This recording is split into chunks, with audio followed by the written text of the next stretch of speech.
Assalamualaikum warahmatullahi wabarakatuh. Om Swastiastu, Namo Buddhaya, salam kebajikan, salam sejahtera untuk kita semua. Sampurasun Rahayu. Sore ini kita coba itu matiin dulu udah. Oke. Sore ini kita akan talk show inspirasi Halako Damai ke-104 dengan tema bagaimana Project Based Learning Education di pesantren. Tentunya kita akan ngobrol bareng dengan narasumber kita yang sangat keren ya dari dosen-dosen di Universitas Pendidikan Indonesia. Itu ada Kang Zaini Hafid MPD, halo Kang. Terus ada Kang Lutfi Audia Pribadi MPD juga. Oke, dan nanti ada dimoderatori oleh Teh Anissa Eka atau Teh Ninis dari CRCS Universitas Gajah Mada. Halo Teh Ninis. Halo Ami. Oke, nanti juga saya sebagai host Ami Fajria dan juga mungkin Sister Yola akan bergabung. Dan kita juga tentunya akan diiringi ya oleh musik yang syahdu oleh Kang Firdaus Hadi. Hai Kang Daus, udah gabung belum Kang? Udah ya? Hai Kang Daus. Oke, Oke, siap.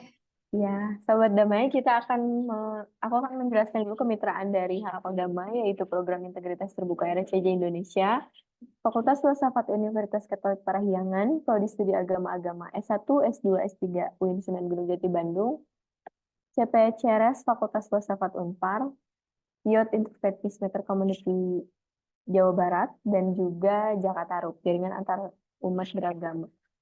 Oke, Sobat Damai, dukung kami juga di Instagram @halakoda_damai dan YouTube halakodamai. Dan ada email kita integritas.terbuka@gmail.com. Juga ada jurnal kami, yaitu Jurnal Integritas Terbuka, Peace and Interfaith Studies.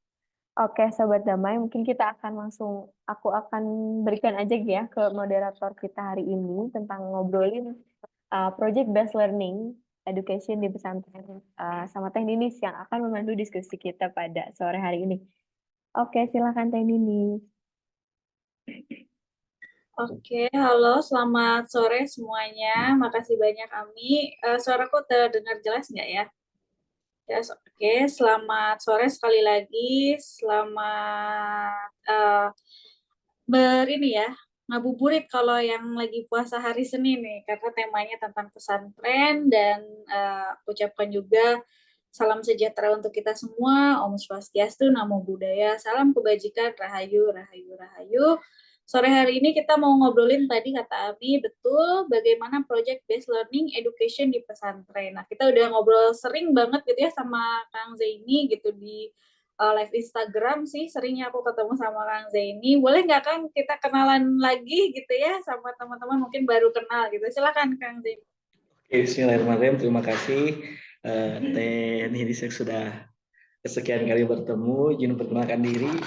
Saya Zaini Habib, dosen bukan dosen, pengajar di Universitas Pendidikan Indonesia dari Prodi Administrasi Pendidikan. Salam kenal semuanya. Terima kasih. Oke, hatur nuhun Kang Zaini, salam kenal juga ya untuk teman-teman yang mungkin baru kenal sama Kang Zaini. Wah, siapa nih? Mungkin pernah ketemu gitu ya di UPI gitu atau pernah berpapasan gitu. Nah, ini juga ada Kang Lutfi yang juga salah satu pengajar di UPI ya, Universitas Pesantren bukan ya, Pendidikan Indonesia dong. Oke, halo Kang Lutfi, silakan kenalan lagi lah meskipun udah sering ya. Assalamualaikum warahmatullahi wabarakatuh, teman-teman. Salam sejahtera ya. Semoga sejahtera. Yang belum sejahtera mungkin ya proses ini malah ya. Yang namanya juga proses gitu. Teman-teman, perkenalkan nama saya Lutfi Pribadi, biasa dipanggil Lutfi ya. Kalau sama teman-teman Halak Damai pasti udah gak asing lah dengan wajah saya gitu ya. Dan hari ini juga saya ditemani oleh guru saya Pak Jaini yang seperti biasa kita ketemu di live IG ya tadi sih ya. Sekarang agak serius nih ngomongin tiba-tiba tapi karena kan bidangnya gitu ya. Jadi kan bidangnya emang di ranah pesantren dan juga beliau sebagai dosen di Universitas Pendidikan Indonesia. Oke, gitu segitu aja ya. Kita akan lanjut lagi nanti. Ya. Oke, siap. Nuhun pisan kan Lutfi. Kita mau ngobrol-ngobrol tentang project based learning gitu ya, karena mungkin akhir-akhir ini sering lah gitu, dimanapun, di sekolah, di pesantren, pokoknya tingkat pendidikan ngomongin project gitu. Aduh, ini apa sih harus bikin project, misalkan kayak gitu. Dan juga di era kampus merdeka kayak gitu, di mana masyarakat juga atau mahasiswa, murid-murid, siswa-siswi diajak ataupun santri gitu ya, karena ini kita ngomonginnya pesantren juga diajak untuk project based learning. Kita mau belajar bareng-bareng dari Kang Zaini gitu ya, selaku pengajar di pesantren dan juga praktisi lah kayak gitu ya, untuk sharing bareng kita. Dari Kang Zaini ada PowerPoint nggak ya? Enggak, kita diskusi aja, ngobrol-ngobrol aja. Oke, boleh. Thanks. Mangga kita langsung aja ya. Aku serahkan ke Kang Zaini apa yang mau di-sharing. Nanti kita akan seperti biasa tektokan lah gitu ya. Bincang-bincang lah kayak di warung kopi gitu. Kang. Siap. Silakan, dari Kang Zaini dulu. Baik, Bismillahirrahmanirrahim. Terima kasih Teh Inis yang sudah memberikan waktu. Yang saya hormati Teh Ami, ada Kang Lutfi, ada Kang Daus juga. Eh, Sebenarnya sudah sering ngobrol gitu kan tentang pesantren. Jadi tema atau topik tentang pesantren itu saya kira tidak akan selesai jika terus dibicarakan, karena ada banyak sekali ranah-ranah pesantren yang sebenarnya bisa terus kita gali gitu kan. Adapun mungkin riset-riset tentang pondok pesantren itu saat ini seolah menjadi tren, karena ruang lingkupnya semakin luas gitu kan, tema dan topiknya itu juga semakin banyak. Kalau dulu jika kita hanya membicarakan pesantren, maka hanya kita membicarakan kalau enggak ngaji ya kiai, gitu kan. Enggak akan lebih dari itu, karena emang kultur atau skup pesantren itu tidak lebih daripada itu. Namun sekarang kita bisa menggali hal-hal yang lebih luas gitu kan, konten-konten yang lebih banyak lagi tentang pondok pesantren. Kita bisa menggali berbagai macam hal, bagaimana sisi pengembangan ekonomi, bagaimana pesantren menghadapi perubahan, pengembangan secara kelembagaan dari pondok pesantren. Nah, ini menjadi salah satu angin segar mungkin jika kita membicarakan pondok pesantren setelah sekian lama mungkin, dan masih awet sampai sekarang gitu kan. Pesantren dianggap sebagai pendidikan nomor 2 gitu kan, dibanding dengan pendidikan formal lainnya. Nah, hari ini kita berbicara satu sub mungkin dari pembelajaran pondok pesantren.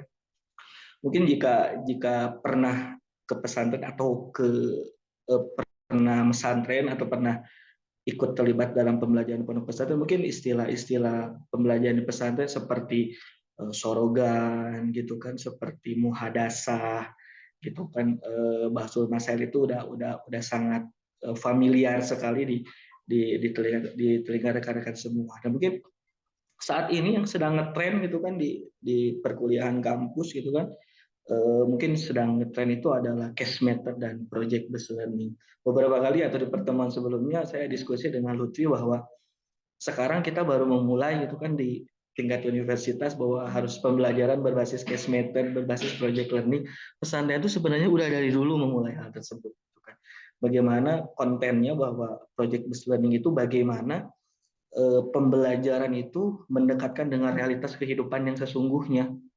Gitu. Jadi bagaimana konteks pembelajaran itu didesain, dikembangkan supaya dekat dengan realitas kehidupan, sehingga lebih aplikatif, atau mungkin sekarang lebih, kalau bahasa kerennya tuh OBE, bagaimana outcome based education. Jadi bagaimana pembelajaran itu langsung memberikan dampak. Maka dalam hal ini ada yang dinamakan case method, ada project based learning gitu kan. Setelah sekian lama kita mungkin hanya mendengar metode ceramah, diskusi gitu kan, kemudian demonstrasi dan lain-lain. Ini mungkin yang sedang tren sekarang itu project based learning adalah bagaimana proses pembelajaran itu mendekatkan kita pada realitas kehidupan yang nyata. Maka dalam hal ini harus ada sebuah hal yang dilakukan oleh pembelajar, dalam hal ini siswa atau mungkin santri, yang bisa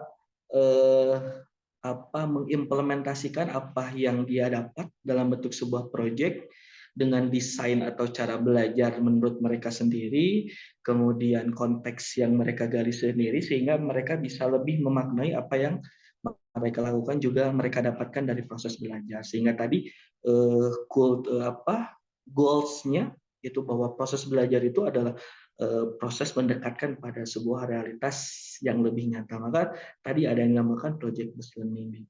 Adapun pada implementasinya itu sudah banyak sekali, mungkin kan kalau di perguruan tinggi juga hampir setiap mata kuliah kan diorientasikannya seperti itu gitu kan. Di pesantren juga ada seperti itu, baik dalam pembelajaran ulumul Quran, fikih, atau mungkin dalam ilmu astronomi atau falak dan lain-lain, itu sejak dulu sudah mulai hal tersebut. Jadi pembelajaran ini jika sekarang baru ngetren, pesantren udah lebih dahulu memulai hal tersebut. Untuk pertama mungkin seperti itu teknis.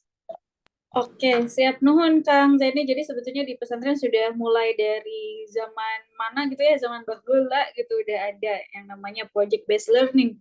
Tapi namanya aja mungkin sekarang ini lebih ke barat-baratan gitu ya, baru diketahui kayak gitu. Oke, sebelum kita lanjut nih ke Kang Lutfi, kita mau dengerin dulu Kang Daus untuk menyanyikan satu buah lagu. Nah, Kang Daus kenalan dulu dong Kang Daus. Siapa ini? Oke, ini saya dulu juga pernah jadi santri, tapi santri kilat, cuman 3 tahun. Untuk kilat-kilatnya 3 tahun ya. 3 tahun. Waktu sanawiyah di Darul Arqam Muhammadiyah Garut. Nah, ini lagu yang saya bawain ini salah satu proyek saya dulu di Darul Arqam. Jadi dulu tuh kalau orang lain sekolah, saya malah ngulik lagu. Ini lagu tahun 97 dari Pearl Jam. Oke ya. Mudah-mudahan bisa menghibur sobat damai semua, khususnya yang ada di sini dan khususnya buat saya sendiri. Oke. Thin Air dari Pearl Jam, lagu yang dibuat tahun 97.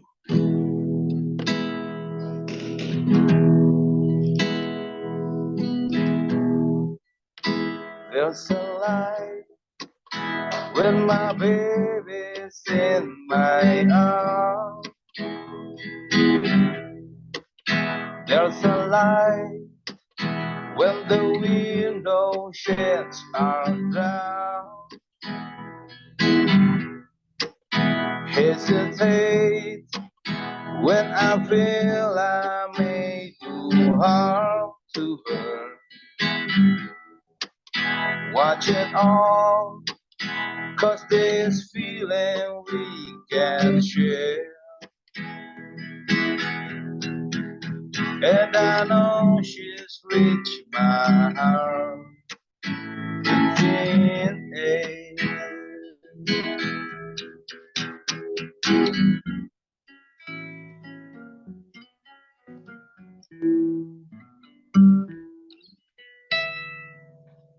Byzantine is reflected in our pond.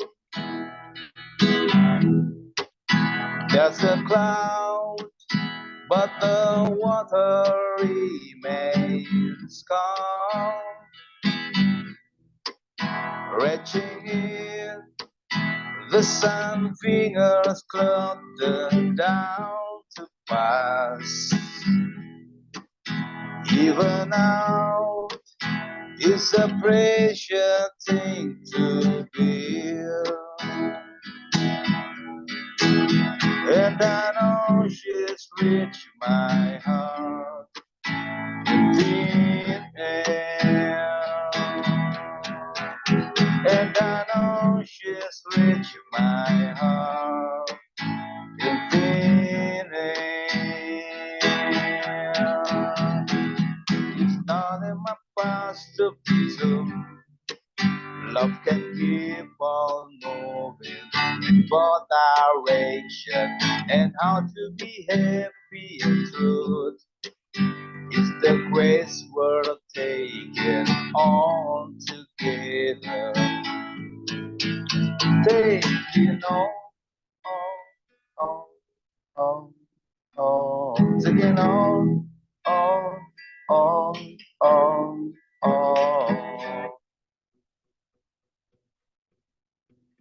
There's a light when my baby's in my arms, and I know she's reached my heart in thin air, and I know she's reached my heart It's in air and then oceans reach my heart. Oke. Oke, hatur nuhun Kang Daus. Kita tepuk tangan dulu ya.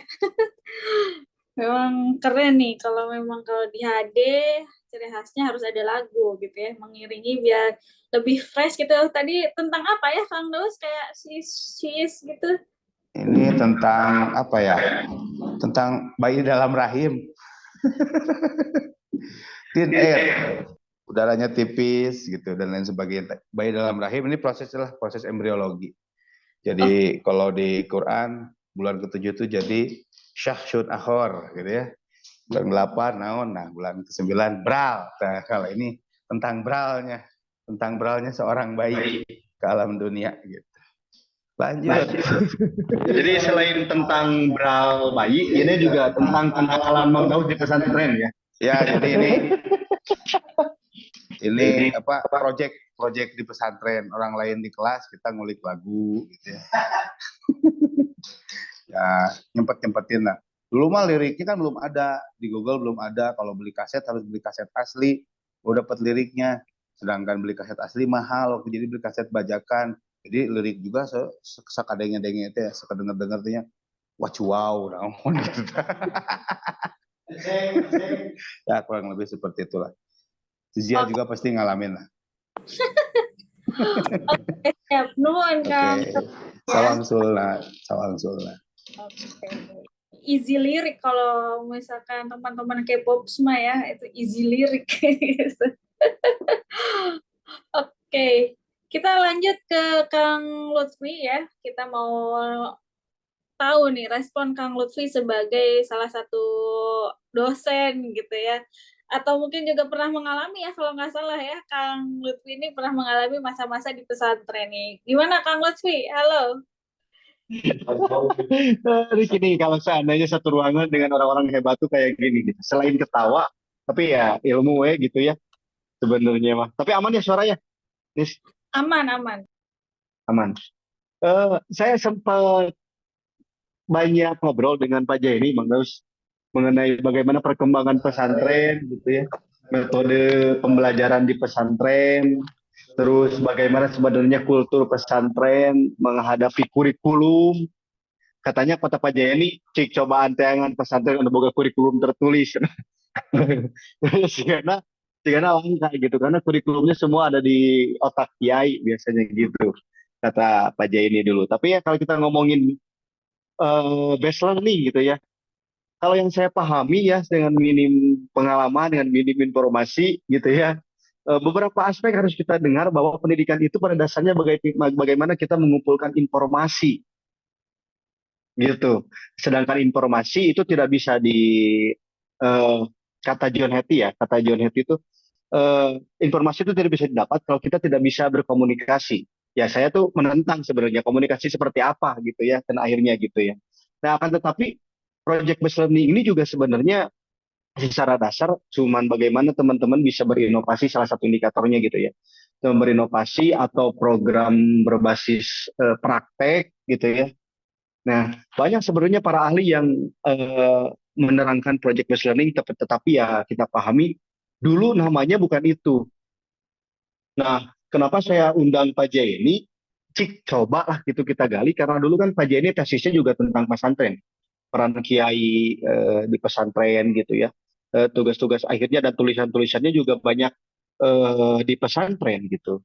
Cuman yang menarik ternyata pesantren teh Mang Daus dan teman-teman sudah mempraktekkan ini jauh-jauh gitu ya, jauh-jauh hari gitu ya. Jauh-jauh hari sebenarnya. Tapi dengan konsep yang seperti apa? Nah, ini sebenarnya tujuan webinar hari ini. Program atau project based learning di pesantren sebenarnya kepada ranah mana dan apa sih sebenarnya pengertian asli dari pesantren mengenai project based learning gitu ya. Jadi bagaimana sebenarnya penyebutannya, atau apakah dengan sorogan gitu kan ya? Ada juga kan sorogan juga based learning sebenarnya. Bagaimana melatih kemandirian santri untuk belajar gitu ya. Terus bagaimana sebenarnya menggali gitu ya, menggali fitrah atau karakter gitu ya, karakter dari seorang santri gitu ya. Mangga mungkin nanti dikembangkan oleh Pak Jaini bagaimana konsep project based learning di pesantren. Itu nih. Oke, nuhun Kang Lutfi. Jadi menarik juga ya ternyata dari Pak Zaini gitu. Memang tesisnya berkaitan dengan pesantren. Tapi ini juga menarik ya, kan tadi nggak ada tertulis kayak itu. Sementara sekarang kita di era kayaknya semua harus ditulis gitu, harus ada dokumennya buat akreditasi lah kayak gitu ya. Untuk ketahuan lah ini pesantrennya bagus atau enggak. Nah itu gimana Pak Zaini dengan project based learning ini? Apakah memang ketidakadaan dokumen-dokumen tersebut mempengaruhi gitu atau gimana? Kalau kita berbicara pesantren dalam konteks pesantren tradisional ya, Tenis, itu jarang sekali ada pesantren dalam konteks pesantren tradisional ya. Kalau pesantren yang modern atau semi modern itu pasti sudah terdokumentasi karena biasanya ada semacam harus ada dokumen pondok pesantren yang harus dilaporkan ke pemerintah. Kalau pondok pesantren yang sifatnya sangat tradisional, yang tidak ada sekolahnya, yang bahkan tidak terdaftar di kementerian, itu biasanya jarang sekali ada pesantren yang kurikulumnya itu tertulis. Jadi emang kiai sebagai apa yang pusat dari segala pusat proses pembelajaran gitu kan. Makanya emang jika mau membedah, mungkin teknis mau membedah satu kurikulum pesantren yang asli itu harus secara, kalau mungkin bahasa penelitiannya tuh key informannya tuh ya emang Pak Kiai. Bagaimana dia merancang pembelajaran gitu kan, bagaimana Pak Kiai tersebut memetakan level kitab gitu kan, dimulai dari yang ibtida. Jadi istilahnya kan kalau bahasa itu teknis ada ibtida, ada sanawi, ada ulya gitu kan. Ada kalau bahasa sekarang mah ada beginner gitu kan, ada advance, ada yang expert, itu kan kiai yang memetakan hal tersebut gitu kan. Jadi bagaimana ini untuk fikih dasar pakai apa nih? Kiai yang tahu. Untuk fikih menengah pakai kitab apa nih? Cocoknya kiai yang tahu. Untuk santri-santri yang sudah expert fikihnya pakai kitab yang mana nih? Itu kiai yang tahu. Karena berdasarkan tadi keilmuan kiai sendiri. Sedangkan keilmuan kiai sendiri itu kan beda-beda. Maksud beda-beda tuh beda guru, beda kitab yang dipelajari, tapi sebenarnya konteksnya sama. Kalau di pesantren ini untuk kitab dasarnya fikihnya pakai ini, untuk untuk mata keilmuan nahwu sorofnya pakai ini, tapi di pesantren yang lain mungkin ada perbedaan. Nah itu ya yang jadi perbedaan. Namun itulah sesungguhnya yang menjadi keunikan pondok pesantren. Ada mungkin ada salah satu permasalahan yang pernah saya baca dari 3 permasalahan yang dihadapi pesantren itu, selain daripada reorientasi lembaga gitu kan, maksudnya itu pesantren itu bingung sekarang tuh, kita tuh mau terutama pesantren-pesantren tradisional mau tetap tradisional gitu kan, nggak ada sekolahnya, atau mau berubah yang menjadi ada sekolahnya gitu kan. Kemudian kedua, masalah kepemimpinan itu jadi sorotan. Kadang-kadang pesantren ketika kiai sepuhnya ada itu santrinya ribuan, kemudian meninggal karena proses kaderisasinya nggak berjalan gitu, kemudian santrinya hilang pesantrennya, itu banyak sekali. Waktu kiai sepuhnya masih ada santrinya ribuan, kemudian karena proses kaderisasi tidak berjalan santrinya sedikit hilang, bahkan bangunannya juga nggak ada itu di beberapa pesantren sepuh lah di daerah saya yang dulu kata bapak, kata ayah saya itu santrinya itu sampai ribuan. Jadi kalau ngaji, contoh ngaji Rabu gitu, itu sampai berbondong-bondong orang tuh dari mana-mana hanya untuk ikut ngaji. Tapi ketika meninggal nggak ada proses kaderisasi, ya udah hilang gitu. Dengan bangunannya hilang, bukan lagi santrinya, bangunannya juga hilang. Mungkin ada sesuatu yang tidak. Dan ketiga, masalah metodologi tadi. Di pesantren itu banyak sekali metodologi yang digunakan gitu kan. Cuman bahasanya yang agak sedikit tidak familiar, mungkin yang sering kita dengar ya sorogan gitu kan. Oke, kalau bilang pernah kan sorogan itu kan, jadi kita membaca, kiai mendengarkan, kalau salah dikoreksi itu. Ada juga bandungan atau wetonan, jadi kiai membaca, biasanya ngaji kitab ini paslun, hari hiji pasal tulis sama kita tuh di kitabnya pakai Arab pegon gitu. Jadi saya ingat Arab pegon, nah yang Arab pegon itu paslun, itu namanya wetonan. Cuma sekarang semakin kembang, ada muzakaro, ada bahsu masalah, tapi metode-metode itu biasanya lazimnya itu diimplementasikan ke santri-santri yang sudah expert. Biasanya tuh ke santri-santri yang sudah tingkat atas gitu, yang sudah pemahamannya sudah sangat luar biasa, sehingga metode ini bisa digunakan sebagai contoh nih, ini sebagai contoh. Mungkin di pesantren karena suka ada bahasa masalah, pembahasan masalah-masalah gitu kan. Ada pertanyaan, mungkin kenapa, mungkin ini contoh saja. Kalau tasyahud itu ada yang jarinya tuh biasa, kemudian ada juga yang digerak-gerakan gitu. Itu kenapa gitu. Kemudian santri yang lebih besar yang sudah expert itu kan bisa pertama mengelaborasi, kemudian menginvestigasi dari beberapa kitab, oh ini keterangannya menurut fikih ini, fikih ini, fikih ini, kemudian sampai bisa mengerucut pada satu pemahaman, oh ternyata bahwa menggerakkan jari itu adalah satu ikhtilaf, di mana jika menggunakan hadis yang ini ya nggak digerakkan gitu tenis gitu kan. Jika mengacunya pada fikih ini dengan hadis ini ya digerakkan. Itu sebenarnya hal-hal yang bisa kita angkat melalui proses ini, dan biasanya implementasi proyek ini ya digunakan di pesantren gitu sejak zaman dulu. Adapun jika ada satu analogi bahwa di pesantren itu kan pembelajarannya satu arah, kiai menerangkan kita santri, enggak di beberapa proses itu kan pesantren-pesantren yang notabene santrinya sudah tahap expert gitu ya, teknis yang ngaji kitabnya tuh udah putih aja, semacam udah nggak ada logat-logatnya, udah bisa baca aja, udah bisa menganalisis, membandingkan satu masalah satu kitab-kitab dengan yang lain. Itu biasa diimplementasikan tersebut. Jadi hal tersebut tuh sudah lebih dahulu gitu kan, bagaimana pembahasan hal-hal yang ikhtilaf itu seperti itu di pesantren sudah biasa sebenarnya, nggak jadi masalah gitu kan. Semacam contoh teknis nih, kalau mengusap kepala nih, kalau wudhu kan ada yang hanya depannya dikit aja gitu kan, ada juga yang harus digini balik lagi ke belakang gitu kan. Jika harus dikaji oleh santri kan mereka harus ada tahap elaborasi dulu, ada investigasi, kenapa gini imam ini mah gini fikihnya gitu kan, sampai mereka menganalisis, oh ternyata ini nggak ini, oh ini juga ada hadisnya, ini ada hadisnya. Permasalahan kunut nggak kunut gitu kan, itu kalau kita udah selesai sebenarnya, karena kita udah mempraktekkan, mempelajari hal tersebut. Nah itu menjadi salah satu kekhasan yang ada di pesantren itu, yang mungkin jika kita hari ini baru mempelajari gitu kan, pendidikan atau pembelajaran untuk memfasilitasi realitas kehidupan, pesantren itu lebih dulu. Cuman istilahnya kita tidak sekeren sekarang, mungkin sekarang ada case method, pembelajaran berbasis kasus, dulu juga sering gitu di pesantren, mungkin Kak Lutfi gitu kan, Kak Fido juga pernah gitu kan, istilahnya seperti itu, membahas hal-hal yang sifatnya seperti itu. Begitu teh. Oke, siap. Nuhun, Kang Zaini. Ini kenapa Kang Ros dibuka mic-nya, mau respon? Oh, nggak sengaja.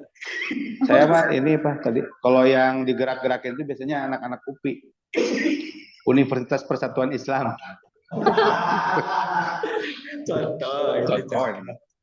Contoh kan dulu juga di pesantren juga udah nerapin merdeka belajar. Orang lain belajar, saya merdeka. Oke, lanjut. Oke, siap, Pak Nun. Dari Kang Lutfi dengan tadi ya, dari Kang Zaini itu banyak banget ya rangkaiannya di pesantren seperti itu. Gitu. Dari Kang Lutfi sendiri gimana nih melihat kayak gitu? Apakah menjadi tantangan? Apa menjadi opportunity kayak gitu atau gimana nih? Sebagai yang juga pernah di pesantren dan juga di kampus. Oke. Yang tidak kayaknya pesantren secara formal mah saya mah cuma tadi kata Mang Daus kilatnya 3 tahun, kalau saya mah kilatnya setiap Ramadan. Ya, setiap Ramadan pesantren kilat gitu. Bukan kalong lagi ya. Kan ada istilah santri kalong gitu ya. Yang dekat rumah ini mah bukan kalong lagi ya, udah jadi ini burung hantu. Sekarang nama pesantren ini. Udah Santri lalai. Santri wayang. Kayaknya bagus santri lalai gitu ya. Bang Daus tuh gitu, biasa selalu ada istilah ya, untuk saya hafal dan jadi bahan bercandaan di UPI. Lalai itu bahasa Indonesianya kelawar ya. Iya, lalai kelawar. Dari Allah itu kan bahasa Inggris. Bang Daus mah dulunya lalai men. Lalai men, manusia lalai. Oke. Pak, Teh Ninis dan teman-teman Sobat Damai, sebenarnya deadline-nya atau emang garis merahnya di pesantren sepertinya kayak gitu ya, eh, Pak Jen, sepertinya kayak untuk program based learning karena pada dasarnya juga program ini belajar melalui eh, praktek sehari-hari ya, pada dasarnya seperti itulah. Kayak saya dulu di kampus saya tuh punya satu madrasah di mana santri-santrinya atau anak kecil itu belajar sedekah gitu dengan cara teman-teman bikin santunan gitu ya, terus atau teman-teman setiap malam Jumat tuh ada pengajian, terus santri suruh bawa eh, uang 500 per hari gitu untuk kita sumbangkan. Nah, itu salah satu program based learning di salah satu institusi agama, katakan aja pesantren. Nah, akan tetapi deadline-nya justru lebih pada bagaimana eh, pembelajaran kita, seperti pembelajaran di pesantren berbasis praktik secara kehidupan langsung gitu ya, sebenarnya kehidupan langsung. Nah, saya juga sebenarnya sering ketemu dengan Pak Jenny ngebahas hal ini gitu ya, ngebahas tentang pesantren karena kebetulan beberapa tulisan membahas itu. Tapi pada dasarnya banyak model-modelnya ternyata. Dan ini model-model based learning itu ada pengembangan kurikulum, inovasi yang kayak gitulah ya, pada dasarnya. Nah, yang saya lihat pesantren itu justru lebih pada aspek inovasi, Cuman yang harus dijelaskan lagi sama Pak Jaya ini gitu ya. Inovasi seperti apa? Karena pada dasarnya pesantren yang tadi tradisional, tidak ada sekolahnya. Saya mau bertanya, karena emang perkembangan zaman yang terus berkembang, apakah memang bisa mengikuti zaman gitu ya, atau mengikuti perkembangan zaman, sangguplah bersaing dengan bahkan bukan hanya sekedar dengan sekolah formal ya, tapi ini mah yang pesantren, yang ranahnya pesantren, tapi ternyata pesantren modern juga gitu kan ya, ada. Apakah bisa bersaing nih yang tradisional terus? Apakah hari ini masih ada mungkin lah bisa dikitukan ya, masih ada gak yang tradisional banget gitu ya? Nanti Pak Jadi bisa sebutkan di mana, terus contoh dan ciri khasnya seperti apa? Itu mending Teh Ninis. Oke, siap, menarik ini Kang Lutfi ya. Selain juga dengan pesantren modern, tapi juga ada sekolah Islam terpadu gitu. Nah, ini juga Nah, tantangan gitu ya di era sekarang nih. Akhir-akhir ini SD kan IT ya, kayak sekolah dasar IT gitu ya, SMP IT gitu ya, SMA IT, SMK awalnya biasa SMA IT. Hah? mikirnya IT itu ilmu ilmu teknik gitu ya, informatika, ternyata Hmm. Islam terpadu gitu. Nah, itu gimana juga ya, menarik. Iya. Oke, silakan silakan Zaini. Oke, terima kasih Denis dan Kang Lutfi. Masih belum nyematin bisa nanti. Oke, ini sekarang kan ada MBKM kan yang mengharuskan si siswa itu 20 SKS mengambil kuliah di luar kampusnya kan. Gitu kan. Jadi sekarang ada aturan bahwa siswa itu diperkenankan untuk mengambil 20 sampai 40 SKS di luar kampus sebagai bagian dari sebagai proses pengembangan kompetensi. Pesantren itu udah mulai di 50-an tahun yang dulu. Contohnya begini, saya pesantren di satu pesantren cukup lama gitu kan ya. Kemudian di satu waktu suatu saya pesantren di pesantren Al-Qur'an gitu kan, notabene yang spesifik mempelajari Al-Qur'an. Tapi di satu waktu saya pengen nih mempelajari kitab kuning gitu kan, contoh tentang apa gitu. Nah, kalau di pesantren bisa gitu kan, dalam wilayah tertentu pesantren ke pesantren lain dalam kurun waktu tertentu. Kalau istilah pesantren itu ada yang dinamakan pasaran, dan ini istilahnya itu pasaran. Kalau mungkin nanti bisa kita kaji lebih lanjut. Ada yang namanya pasaran. Jadi contoh teknis pesantren di pesantren A. Cuman teknis juga sambil pesantren di pesantren A ingin memperdalam keilmuan yang ada di pesantren B. Bisa. Udah dari dulu pesantren itu memperagakan tersebut. Jadi kalau sekarang jadi kalau disebut inovasi kan kita berbicaranya ada invensi, ada yang discovery. Kalau invensi itu tadinya yang benar-benar nggak ada, kemudian kalau discovery itu yang tadinya udah ada kemudian diperbaharui. Nah, itu yang membedakan. Nah, kalau pesantren itu kalau sekarang rame-ramenya 20 SKS di luar kampus, udah dari dulu pesantren. udah sejak mungkin kemasan mereka yang branding mereka itu ya tidak sewah sekarang. Mungkin kita istilahnya itu saya mau pasaran. Jadi ngaji di pesantren lain gitu kan untuk memperdalam satu ilmu.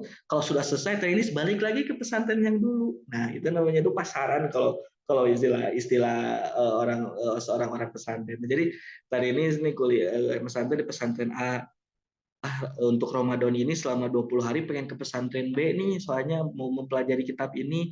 Kalau udah selesai di pesantren B balik lagi ke A. Itu namanya nanti pasaran. Kalau sekarang tuh kan sama implementasinya kayak MBKM ini, 20 SKS di luar, kemudian ada kegiatan magang dan lain-lain.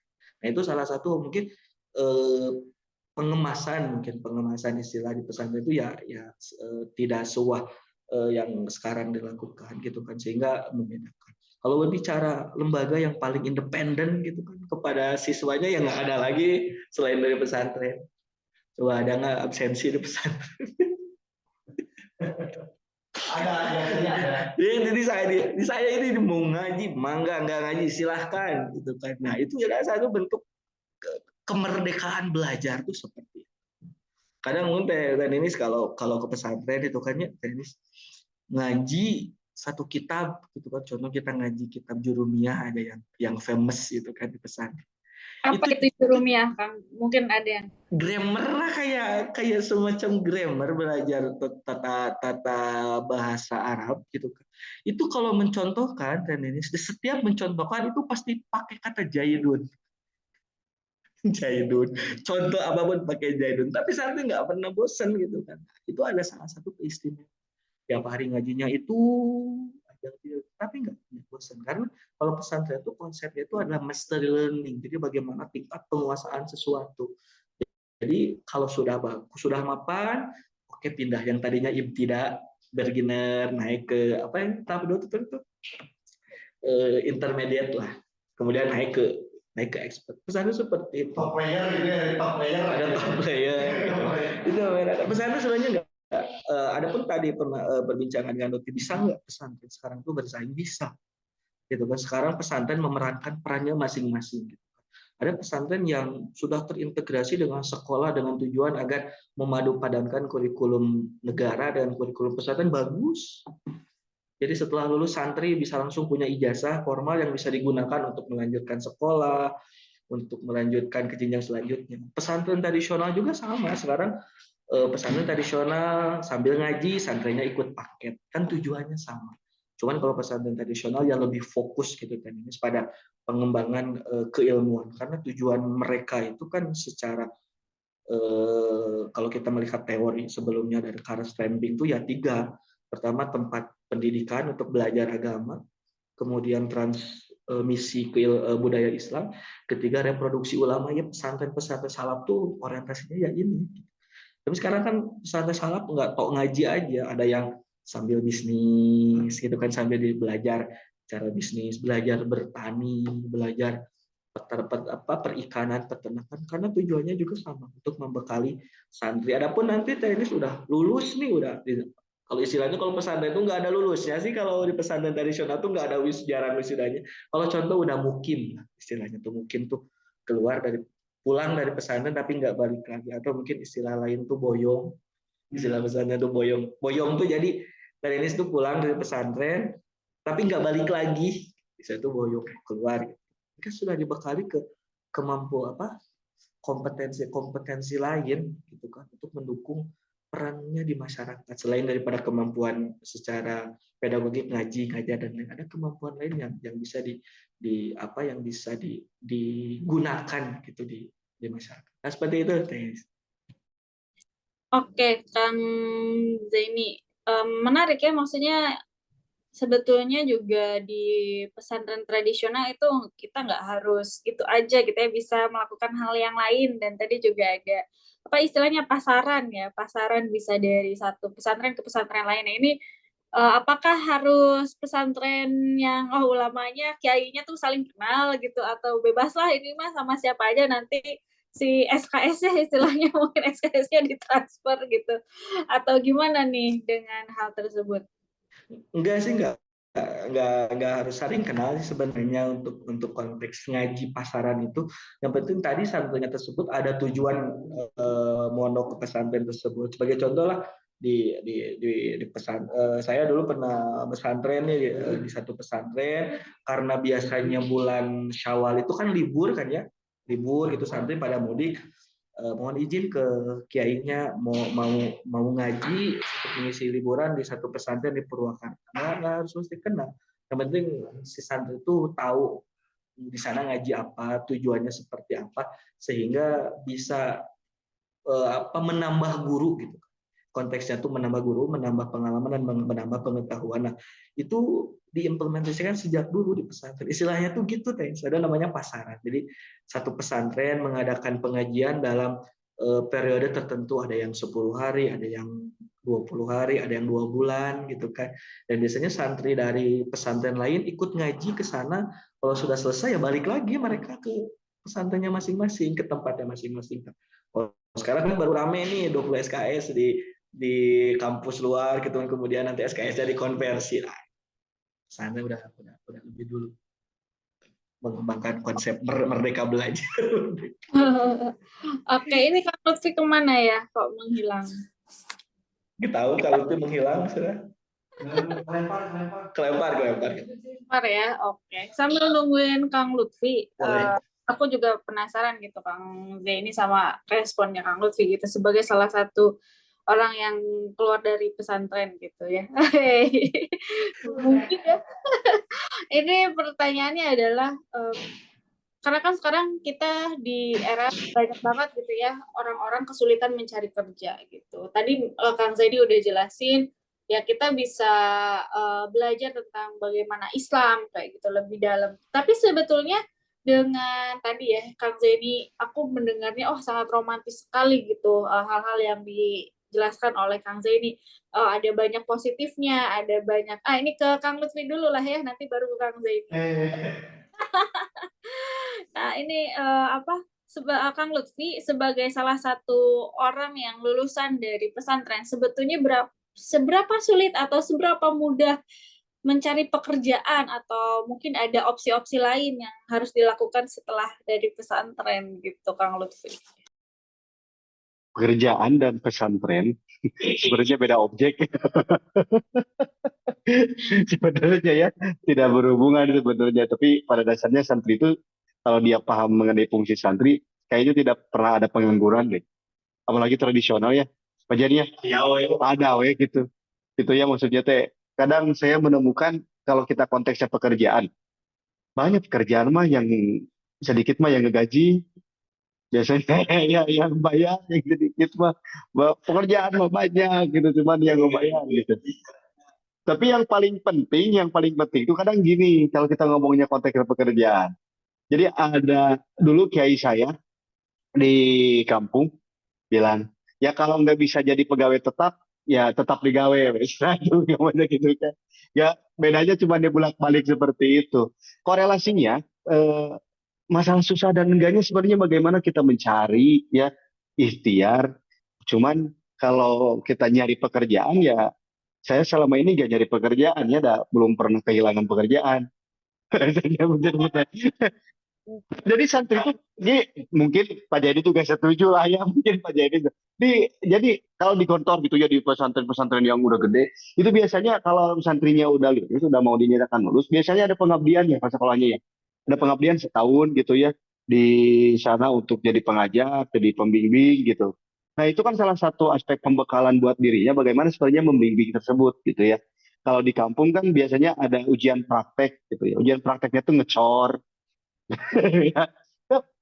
Kalau saya lihat santri itu multi talent gitu ya, bukan multi talentan gitu. Kadang ada ketika dia pulang kayak tadi yang sebutnya tuh kayak boyong ya, yang santri pulang ke rumah terus tidak balik lagi ke pesantren. Biasanya kalau kita datang ke masyarakat, contoh di masjid itu gak ada ustadznya, dia jadi ustadznya akhirnya. Kan akhirnya dia jadi multi talenta gitu ya. Dia yang adan, dia yang komat, dia jadi imam gitu ya. Siap gitulah sebenarnya dalam menghadapi kehidupan ini. Kata tadi ini. Nah, yang saya ingin perdalam sebenarnya pada konteks pembelajaran jati diri seorang santri. Selain based learning berbasis praktek, berbasis muamalah gitu ya. Bagaimana sebenarnya cara beribadah terus digunakan di praktek sehari-hari. Itu kan based learning itu pada dasarnya seperti itu.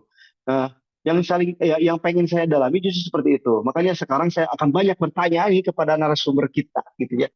Karena saya langka sekali ya bertemu dengan Pak Jenny hari ini karena Pak Jenny sangat sibuk sekali. Sampai ngopi tiap hari dengan saya. Nggak sibuk berarti apa ya? Gitu. Jadi yang saya ingin coba pendalami sebenarnya ini tadi satu hal yang belum dijawab oleh Pak Jenny. Pak Jenny, seberapa survive-nya pesantren hari ini, Pak? Gitu, Pak Jenny. Seberapa survive itu kan yang paling penting nih sih ya. Karena kan banyak sekali istilah-istilah modern yang sebenarnya pesantren udah mengimplementasikan itu.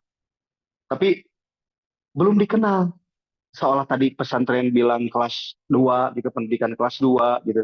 Padahal di pesantren bukan hanya kelas 2 kan, ada juga kelas 3 gitu kan yang tadi udah top player gitu ya. Tiba-tiba baca Arab Gunu sudah tidak. Kalau saya makan Arab Gunu tadi sakalan lagi gitu kan ya. Tiba-tiba salah sakal gitu supaya bisa lancar. Tapi ini mah udah expert. Nah, yang saya ingin tanyakan sebenarnya seberapa survive ya. Seberapa survive pesantren hari ini. Termasuk terkhusus tradisional Kang ya. Bukan masalah perkembangan ke modern, terkhusus tradisional. Oke, Gimana, Pak? sekalian nambah ya, tadi memang belum kejawab.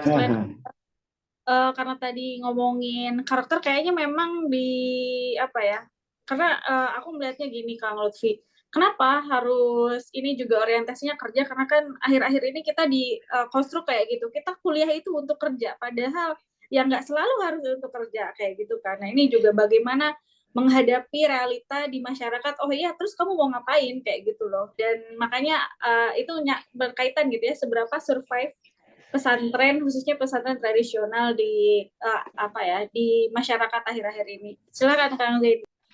Oke, jika kita berbicara, ketika kita berbicara sejauh mana sih pesantren survive gitu kan.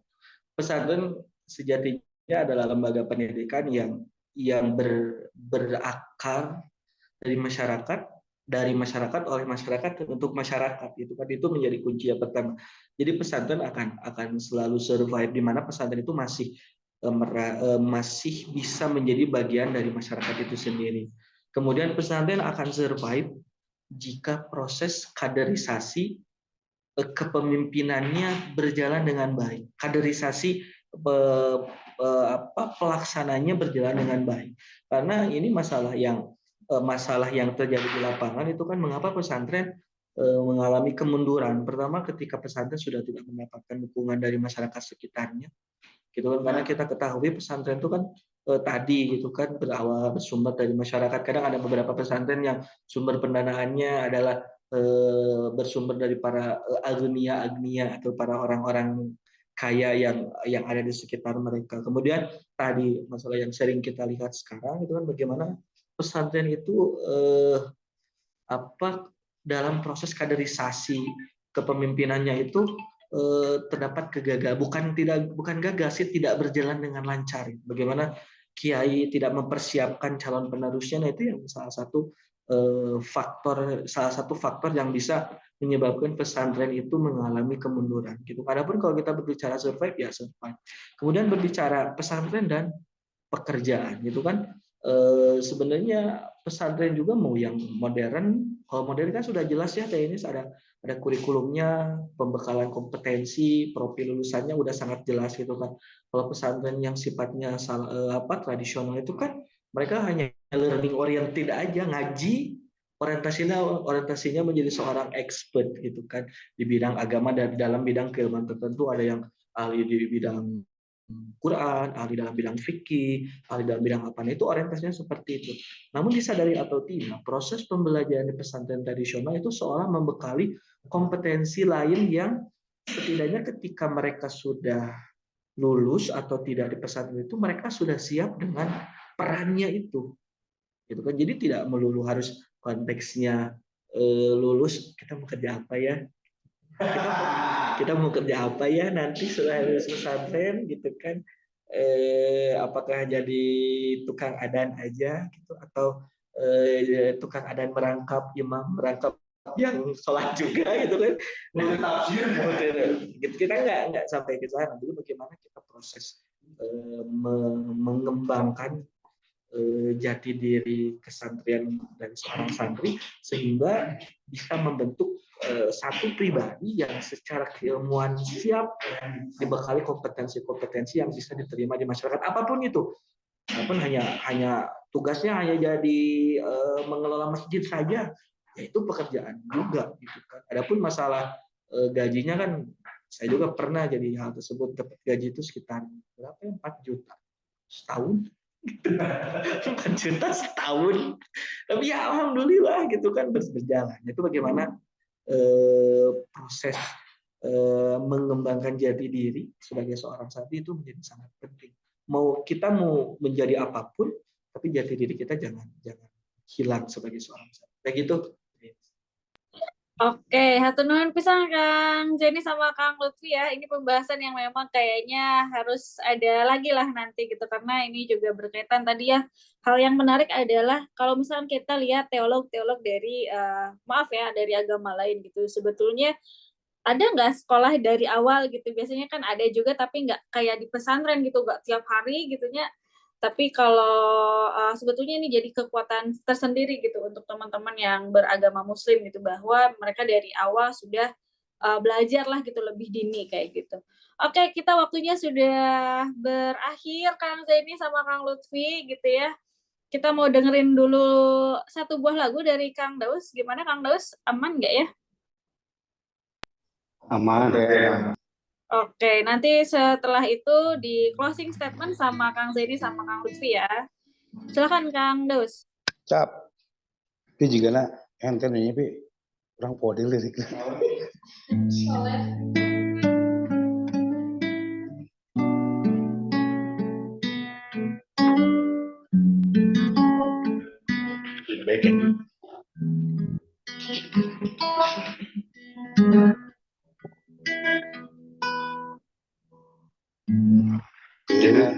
Nama yang tercatat pada wajahmu, yang matahari, yang langit, yang malaikat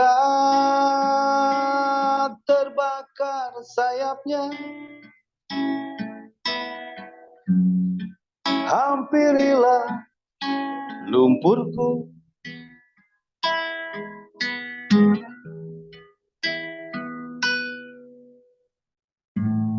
dengan nama yang tak pernah kau kenalkan, yang kau tumbuhkan dalam taman rahasia, yang kau gumamkan di luar suara dari seluruh nama-nama tabulah kebisuanku, tabulah kebisuanku.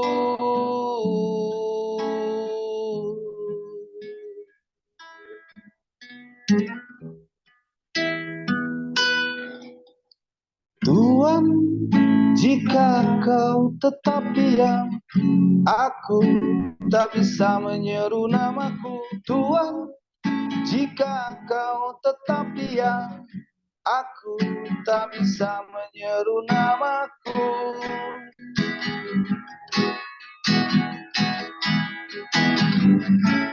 Hey, ya, ya,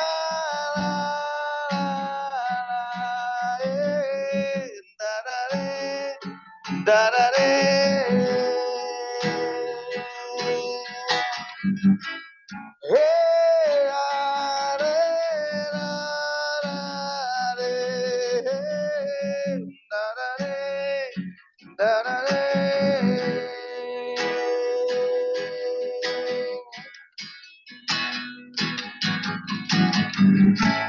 dengan nama yang tak pernah kau kenalkan, yang kau kau tumbuhkan dalam taman rahasia yang kau gumamkan.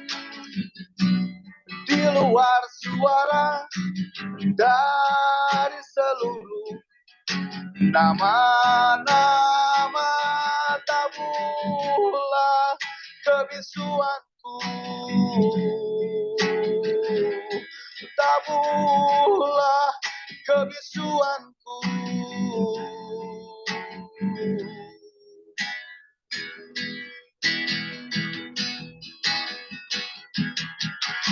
Tuhan, jika kau tetap diam, aku tak bisa menyeru namaku. Tuhan, jika kau tetap diam, aku tak bisa menyeru namaku.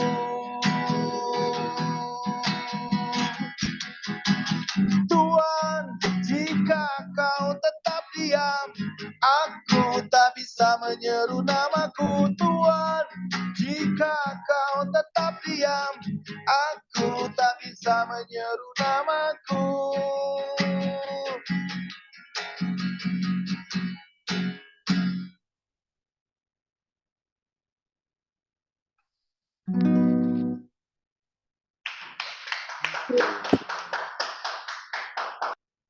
Atur nuhun Kang Daus ya menjadi Langsung sama-sama.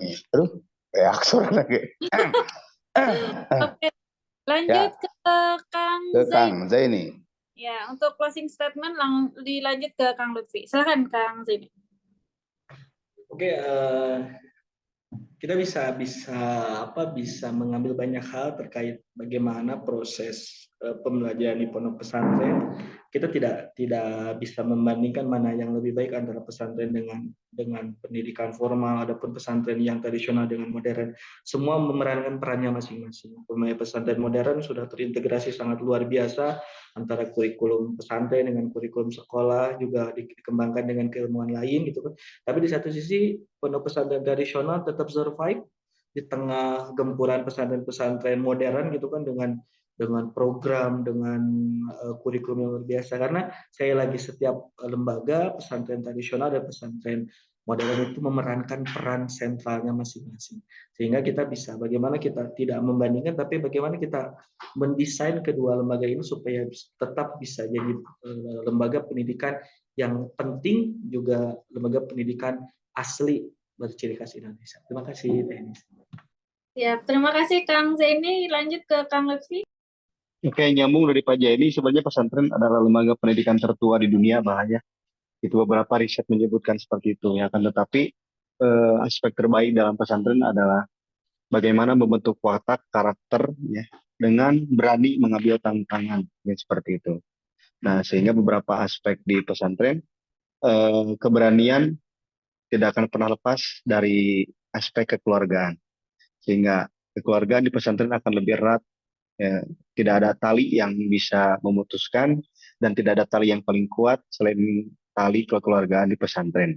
Apa hubungannya dengan best learning? Ya tadi, bagaimana membentuk karakter, survival gitu ya, dan bagaimana sebenarnya pembelajaran di pesantren akan terus berkesinambungan, akan terus berkembang sejalan gitu ya dengan apapun tuntutan zaman.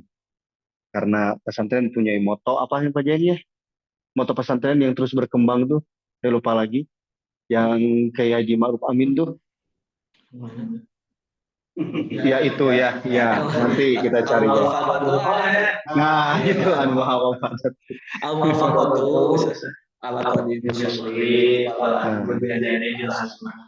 nah itu, gitu. Udah diartiin jangan. Oh, jangan udah. Itu intinya bahwa konsep utama di pesantren seperti itu. Oke, terima kasih Tenis. Oke, hatur nuhun pisan Kang Lutfi sama Kang Zaini dan juga Kang Daus sudah bersama kita pada sore hari ini, pembahasan tentang pesantren gitu ya, dan juga masa kini project based learning itu nggak akan ada habisnya. Nanti kita akan ketemu lagi di pertemuan selanjutnya kalau ada waktu begitu ya. Aku kembalikan lagi ke Ami. Silahkan Ami. Oke, Teh Ninis, terima kasih sudah memoderatori diskusi kita pada sore hari ini. Terima kasih juga Kang Zaini, Kang Lutfi, dan Kang Daus yang sudah meluangkan Ya juga ya secara langsung gitu kita di Fakultas Filsafat Unpar untuk mendiskusikan gitu tema yang sangat menarik ini. Oke, Sobat Damai, emang project based learning ini juga jadi pendekatan yang bagus gitu ya di pesantren. Karena tadi kata Kang Lutfi juga siswa jadi bisa survive gitu ya untuk bisa belajar gitu dan untuk menghadapi dunia nyata setelah sekolah maksudnya kayak gitu. Oke, mungkin Sobat Damai segitu aja karena waktunya terbatas. Mungkin kita juga bisa ngobrol lagi di lain kesempatan. Saya akhiri diskusi pada sore hari ini. Terima kasih. Assalamualaikum warahmatullahi wabarakatuh. Waalaikumsalam warahmatullahi wabarakatuh. Temu Teh Nis, Teh Ami, Kang Deus. Nuhun. Sama-sama. Assalamualaikum. Terima kasih.